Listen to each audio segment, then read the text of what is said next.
Hello বন্ধুরা, আমি দীপ আর তোমরা শুনছো ভূতবং, ভূতের রাজ্যে সকলকে স্বাগত।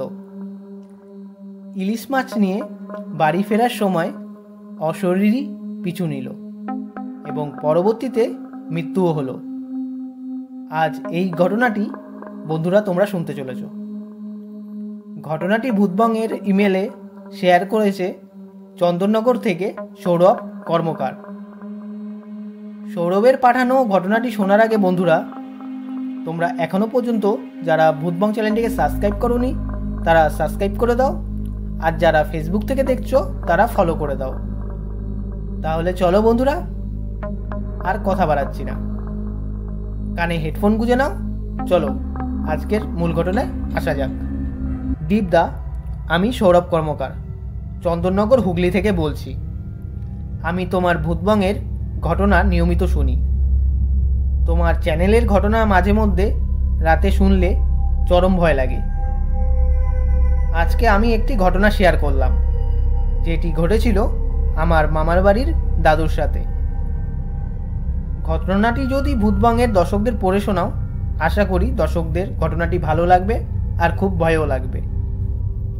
ঘটনাটি ঘটেছিল আমি যখন ছোট ছিলাম, ওই 20-21 বছর আগের ঘটনা। ঘটনাটি ঘটে আমার দাদুর সাথে।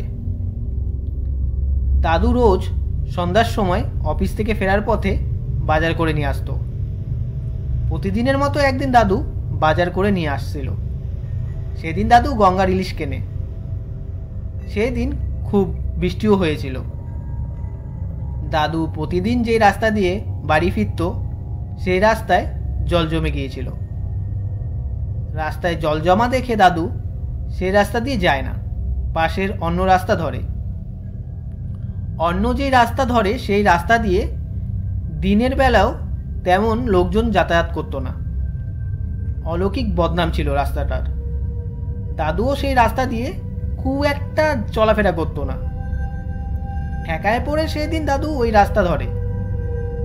হালকা ঝিরিঝিরি বৃষ্টি পড়ছিল।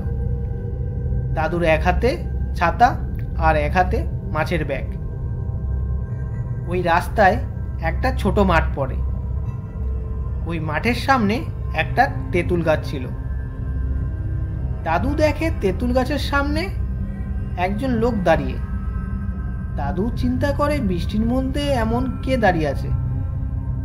দাদু বুঝে যায় যে জিনিসটা স্বাভাবিক কিছু না। দাদু জেদবশত সেই পথ ছাড়ে না, ওই পথই নেয়। যখন দাদু তেঁতুল গাছটার সামনে দিয়ে যাচ্ছিল, তখন সেই জিনিসটা বলে, কি রে, ইলিশটা নিয়ে কোথায় যাস? দাদু বলে, বাড়ি যাই। দাদু সেই জিনিসটাকে বুঝতে দেয় না যে দাদু বুঝে গেছে। সেই জিনিসটা বলে, একাই খাবি? আমাকেও কিছুটা দিয়ে যা। দাদু বলে, হ্যাঁ, এত দাম দিয়ে কিনে নিয়ে এলাম আর তোমাকে দিতে যাব। দাদু সাহসী লোক ছিল, তাই দাদু ওই সময় ভয় না পেয়ে নর্মালি কথা বলে যাচ্ছিল। সেই জিনিসটা দাদুকে বলে, ইলিশটা যদি না দিয়ে যাস তাহলে খুব খারাপ হবে। দাদু বলে, খেতে ইচ্ছা করলে কিনে এনে খাও গিয়ে। এই বলে দাদু বাড়ির পথে হাঁটা লাগায়। দাদুর বাড়ি ঢোকার রাস্তায় একটা 3 মাথার মোড় পড়ে। ওই মোড়ের মধ্যে একটা চাপাকল ছিল। দাদু যখন ওই মোড়ের সামনে আসে, দাদু দেখে সেই জিনিসটা কলতলার সামনে বসে। দাদু দেখে বুঝে যায় যে আজকে মনে হয় ইলিশ মাছটা নিয়ে বাড়ি যাওয়া যাবে না। ওই অশরীরীটা দাদুকে বলে, এখনো সময় আছে, মাছটা দিয়ে যা। দাদু একটু জেদি লোক ছিল, আর আগের দিনের লোক, ভয়ও পেত কম। দাদু বলে, মাছ খেতে চাস তো আমার বাড়ি চলে যাস। ব্যাপারটা হলো যে দাদুদের বাড়ির ভিটায় এমন জিনিস করা আছে যে বাড়ির চারপাশে অলৌকিক কিছু ঢুকতে পারবে না। সেই জিনিসটা বলে, তোর বাড়ি যাব না, তুই এখানেই মাছটা দে। এই বলে সেই জিনিসটা দাদুকে কটা গালাগালি দেয়। দাদুও বিপরীতে কটা গালাগালি দেয়। দাদু আরও কি করে, রাস্তার সাইডে ইট রাখা ছিল। দাদু ওই ইট সেই জিনিসটার গায়ে ছুঁড়ে মেরে দৌড় দেয়। পেছন দিয়ে কথা ভেসে আসে, এটা ঠিক করলি না, এটার ফল পাবি। দাদু বাড়ি আসে। প্রথমে বাড়িতে এসে দাদু দিদা মামা আর মামিকে এসব কিছু বলে না। রাতে দাদু প্রথমে খেতে বসে। দাদু ইলিশ মাছ দিয়ে ভাত খাচ্ছিল। খেতে খেতে দাদু দিদাকে বলে, জানো আজ বাড়ি ফেরার পথে কি ঘটেছে? দিদা বলে, কি ঘটেছে? তারপর দাদু সব ঘটনা দিদাকে বলে। দিদা বলে, এ কি করেছো তুমি?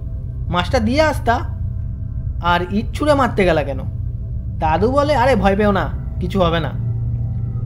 দিদা বাদবাকি মাছ ফেলে দেয়, মামা মামিকেও খেতে দেয় না আর নিজেও খায় না। এই নিয়ে দাদু দিদার মধ্যে ঝামেলাও হয়। মাঝরাতে দাদুর জ্বর আসে। জ্বরে পুরো কাঁপছিল। দিদা মামা মামিকে ডাক দেয়। অত রাত হয়ে গেছে, ডাক্তারের কাছে বা হসপিটালে নিয়ে যাওয়ার মতো সম্ভব না। 20-21 বছর আগে অত রাতে কোনো যানবাহনও পাওয়া সম্ভব ছিল না খুব একটা। সারা রাত দিদা জলপট্টি দিয়ে যায়। সকাল হতেই দাদুকে হসপিটালে নিয়ে যাওয়া হয়। জ্বরের সাথে সাথে দাদুর পায়খানা বমিও শুরু হয়। হসপিটালে ভর্তি করার দিনই দাদু মারা যায়। এর ফলে পুরো এলাকায় শোক নেমে আসে আর সবাই ভয় পেতে থাকে। সবার ধারণা দাদু যদি ইলিশ মাছটা দিয়ে আসতো তাহলে এমন ঘটনা ঘটতো না। এরপর ওই তেঁতুল গাছের সামনের রাস্তা দিয়ে দিনের বেলায় খুব কম লোক যাতায়াত করত, আর সন্ধ্যার পর তো কেউ ভুলেও ওই রাস্তা দিয়ে চলাফেরা করতো না।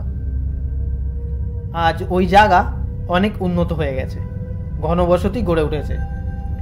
মাঝের মধ্যে যখন ওই রাস্তা দিয়ে মামার বাড়ি যাই, মা বলে এই জায়গাতেই সেই তেঁতুল গাছটা ছিল। 20-21 বছর আগের সেই জায়গার চেহারা আর আজকের চেহারা পুরো আলাদা। দীপদা, এই ছিল ঘটনা। ঘটনাটি যদি ভূতবঙ্গে পড়ে শোনাও তাহলে খুব খুশি হব। আর আমার জানা আরও একটি ঘটনা আছে, যেটা পরে সময় পেলে শেয়ার করব। তাহলে বন্ধুরা, আজকের ঘটনাটা কেমন লাগলো কমেন্ট করে জানিও আর লাইক করে দিও। আর বন্ধুরা, তোমরাও যদি ঘটনা পাঠাতে চাও তাহলে আমাদের ভূতবংয়ের ইমেল আইডি bhutbongofficial@gmail.com-এ পাঠিয়ে দিও। তাহলে বন্ধুরা, আজকের জন্য এটুকুই। Tata, by.